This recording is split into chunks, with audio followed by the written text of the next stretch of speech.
Rome. These two superpowers would soon find themselves in conflict over the jewel of the Mediterranean, Sicily. Carthage was built to trade, and Sicily was critical to that trading.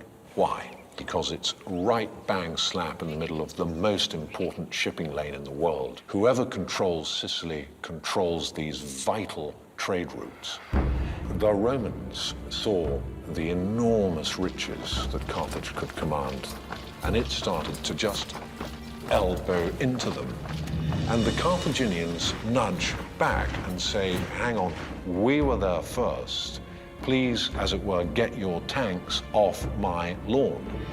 Both Rome and Carthage now had settlements on Sicily.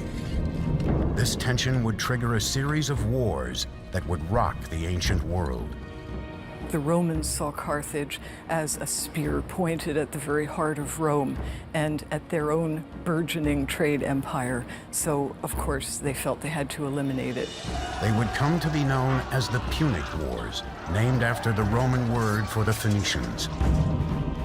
The outcome would change the course of world history, and Carthage would be led by one of the greatest military geniuses of all time. Some historians believe the sailors of Carthage were the first to sail to the Americas, nearly 1,500 years before Christopher Columbus. The results strongly support that these beings are not closely related.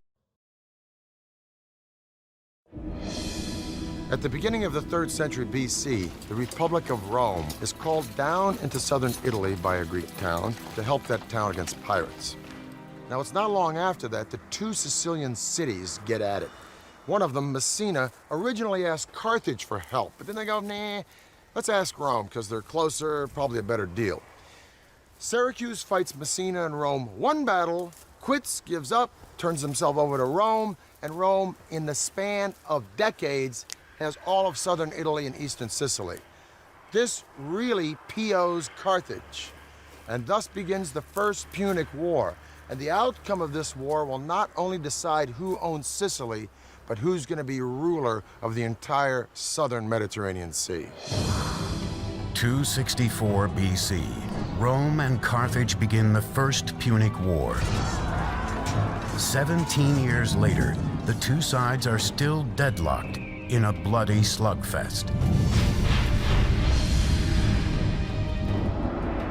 The stalemate appears to be broken only when a fierce and charismatic military commander named Hamilcar Barca takes control of the Carthaginian forces.